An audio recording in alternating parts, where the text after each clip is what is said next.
Okay, workshop 8. This week, the chapter of the textbook looks at gifts by will, and it's really focused around the doctrine of redemption.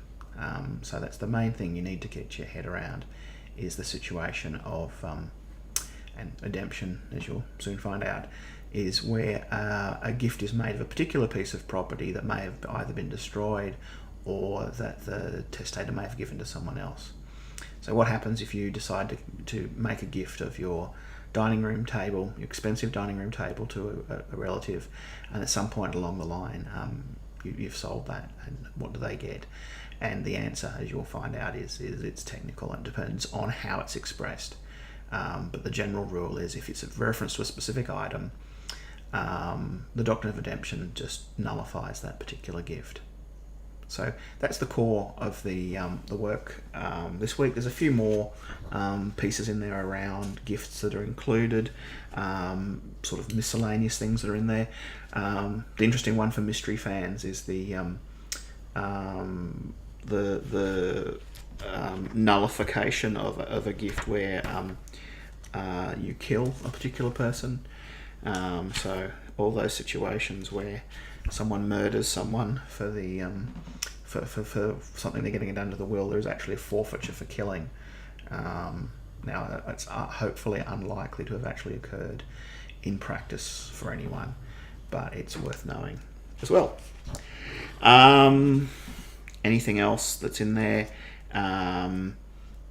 There's a couple of other things. It's worth having a quick look at the doctrine of satisfaction, which is where you've got debts and you make a gift under the will to try and satisfy a debt. I'm not sure if that happens very often anymore. Maybe it does. I've not seen it. It's one of those old-fashioned parts of the provision. Now, so again, as usual, the material here is reasonably straightforward, which is nice. It's nice not to have very complicated or difficult areas of law. Now, the workshop this week, again, we'll be looking at gifts, but we're going to look at from some particular issues around structures, gift structures that can be created in order to control gifts that are given under a will. So there's a bit of homework involved here this week, and that is finding out some more about particularly trusts and corporations, which are things that you probably, hopefully, have already studied, and how they can be set up under wills in order to control the way in which a gift is given out to a beneficiary. So rather than just giving everything to a beneficiary, you can create these structures to create conditions under which pieces are released at various times. And the obvious situation you would do this is where there's a minor and you don't want to give the 6-year-old the $200,000 to go and spend on what they like. You create and you don't necessarily want to give their carer the whole amount of money either.